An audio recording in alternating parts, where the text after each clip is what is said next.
Subscribe cartoon story channel.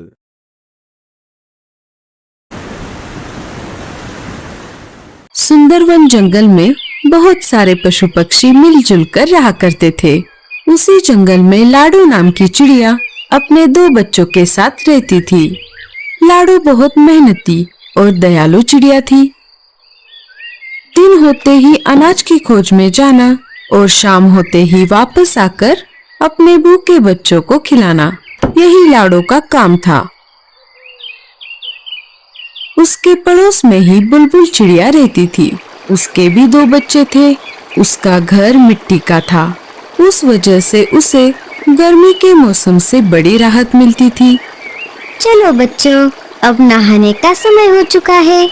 चलो चलो नहाने। नहीं मम्मी, हमें नहीं नहाना। हम घर से बाहर कहीं भी नहीं जाते, फिर भी आप हमें रोज रोज नहलाती हो। अरे बच्चों, तुम दिन भर खेलते रहते हो, इस वजह से तुम गंदे हो जाते हो। अगर रोज नहीं नहाओगे तो तुम्हारे पंखों से बदबू आने लगेगी। बुलबुल के बच्चों को नहाना पसंद नहीं था, फिर भी बुलबुल उनको जबरदस्ती से नहलाती थी। बुलबुल ने अपने बच्चों को नहलाया और उनको घर के ऊपर सूखने के लिए बाहर खड़ा कर दिया। चलो, अब मेरे काम का समय शुरू हो जाएगा। जंगल के पंछी एक एक करके मेरे स्विमिंग पूल में नहाने आएंगे। बुलबुल बहन, क्या मैं मेरे बच्चों को नहलाऊं? हाँ हाँ, क्यों नहीं, पर तुम्हें पता है ना, एक बच्चे को एक बेरी। हाँ हाँ, मुझे मालूम है। ये लो 2 बेरियां। रानू भी अपने बच्चों को नहलाने लगी। एक एक करके जंगल के सारे पंछियों ने अपने अपने बच्चों को नहलाया। लाडू भी अपने बच्चों को नहलाना चाहती थी। वो बुलबुल के पास चली आती है। बोलो लाडो, क्या काम है? बुलबुल बहन, मुझे भी मेरे बच्चों को नहलाना है। हाँ हाँ, क्यों नहीं, लाओ फिर 2 बेरियां। अभी तो मेरे पास बेरियां नहीं है। बहन, जब मैं पहाड़ी इलाकों में जाऊंगी तब बेरियां लेकर आऊंगी और तुम्हें दे दूंगी। नहीं नहीं, ऐसा नहीं चलेगा। बेरियां नहीं तो स्विमिंग पूल में एंट्री भी नहीं। ठीक है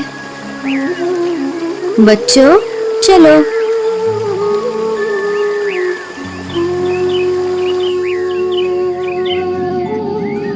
माँ, हमें भी बुलबुल आंटी के स्विमिंग पूल में नहाना है। लाडू ने बच्चों को समझाते हुए कहा। नहीं बच्चों, हम नहाने के लिए नदी में जाएंगे। वहाँ का पानी साफ सुथरा है। लाडू अपने बच्चों को स्विमिंग पूल में नहलाना चाहती थी। बेचारी लाडू कर भी क्या सकती थी। बेरियों का पेड़ ऊंचे पहाड़ी पर था और लाडू अपने बच्चों को अकेला घर पर छोड़कर उतनी दूर नहीं जाना चाहती थी। वो अपने बच्चों को लेकर नदी पर आ जाती है और एक एक करके उनको नदी के पानी में नहलाती है।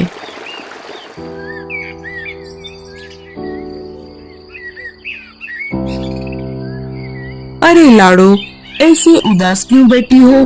क्या कुछ परेशानी है? अरे नहीं कालू भैया, ऐसी कोई बात नहीं है। सोनू मोनू को बुलबुल चिड़िया के स्विमिंग पूल में नहाने की बहुत इच्छा है, लेकिन वो नहाने के बदले बेरियों की मांग कर रही है और अभी तो मेरे पास बेरिया नहीं है। बेरिया लाने के लिए मुझे ऊंचे पहाड़ी पर जाना होगा, पर मैं मेरे बच्चों को घर पर अकेला छोड़कर उतनी दूर नहीं जा सकती। बस इतनी सी बात? मैं हूँ ना, मैं पहाड़ी इलाकों में जाकर बेरिया ले आऊंगा। बड़े आए जाने वाले। क्यों जी, आपके पास कोई दूसरा काम नहीं है क्या? ना बीवी है ना बच्चे।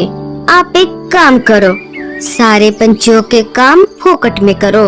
अरे गोरी, मैं तो ऐसे ही कह रहा था। मैं पहाड़ी इलाकों में जाता रहता हूँ ना, इसीलिए मैंने ऐसा कहा। तुम भी ना गोरी।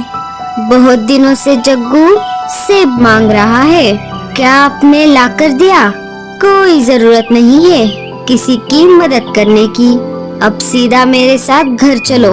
कालू कौवा वहाँ से चला जाता है। मम्मी, मुझे भी स्विमिंग पूल में नहाना है।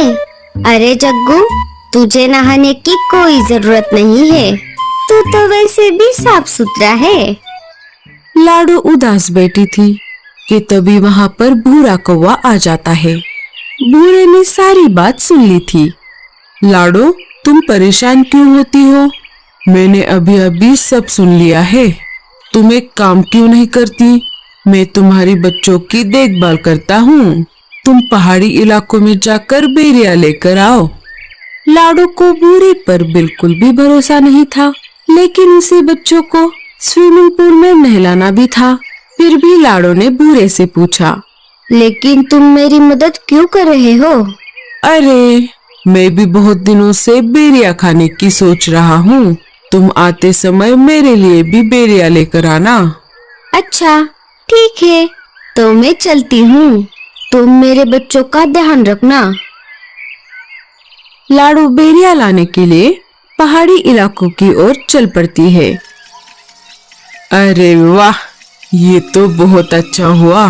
मुझे पता चला है पहाड़ी इलाकों से हमारी जंगल की ओर तेज तूफान आ रहा है। मुझे नहीं लगता कि लाडो उस तेज तूफान में बच पाएगी। फिर मैं इन दो बच्चों को घर से बाहर फेंक दूंगा। लाडो के जाते ही भूरा बच्चों को घोंसले से बाहर निकाल देता है और घोंसले का दरवाजा लगा लेता है। बच्चे अपनी माँ की याद में रोने लगते हैं। इधर लाडो जैसे तैसे करके आगे बढ़ती रही। वैसे ही तेज हवा भी बढ़ने लगी। लगता है इस तेज तूफान में मैं उड़ नहीं पाऊंगी। लाडो चिड़िया हार मानने वालों में से नहीं थी। बड़ी कठिनाइयों का सामना करते हुए वो आगे बढ़ती रही। तभी उसके सामने से मीनू मौसी उड़ते हुए आ जाती है। अरे लाडो, ये क्या कर रही हो? चलो वापस। बारिश के साथ साथ बहुत बड़ा तूफान भी आने वाला है। अच्छा अच्छा, ठीक है मौसी। वो दोनों वापस जंगल में आ जाती है। लाडो, बहुत तेज बारिश शुरू हो गई है। तुम एक काम करो, बारिश रुकने तक मेरे घर में रुक जाओ। बारिश थमते ही चली जाना। दोनों मीनू मौसी के घोंसले के अंदर चली जाती है। बारिश अपने जोरों पर थी। मेरे बच्चे ठीक तो होंगे ना? इधर बेचारे बच्चे तेज बारिश में भीग रहे थे।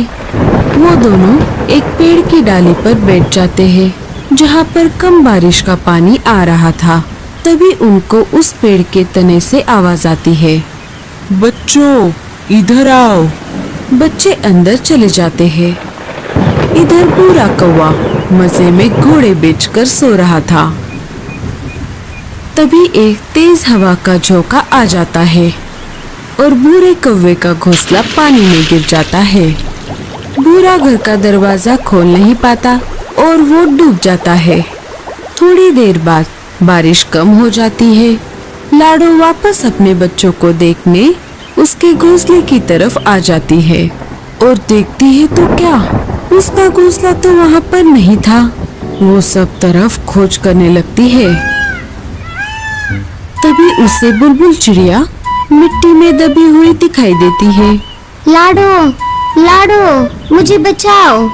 मेरा मिट्टी का घर बारिश में गल गया और मैं मिट्टी में धंस गई। अपनी जान की परवाह न करते हुए लाडो बुलबुल चिड़िया को गीली मिट्टी से बाहर निकालती है। लाडो, मुझे माफ कर दो। मैंने तुम्हारे साथ बहुत बुरा बर्ताव किया। लाडो बुलबुल को कुछ न बोलते हुए अपने बच्चों को खोजने लगी। तभी पेड़ के तने से बच्चे बाहर आ गए और अपनी माँ को पुकारने लगे, माँ, माँ, हम यहाँ पर हैं। लाडो अपने बच्चों को देखकर बहुत खुश हो गई। अरे मेरे बच्चों, तुम कहाँ पर गए थे? माँ, आपके जाते ही उस भूरे अंकल ने हमें घर से बाहर निकाला था और हम यहाँ पर आ गए थे। हमें इन बूढ़ी दादी ने बचाया। माँ जी, आपका बहुत बहुत धन्यवाद। अगर आप मेरे बच्चों को आसरा न देती तो मेरे बच्चे इस तेज बारिश को सह नहीं पाते। कुछ दिन गुजर जाते हैं। फिर एक दिन सारे पंछी मिलकर जंगल के बीचों बीच खुले मैदान में एक बड़ा सा स्विमिंग पूल बना देते हैं, जिसमें वो रोज नहाने लगते हैं।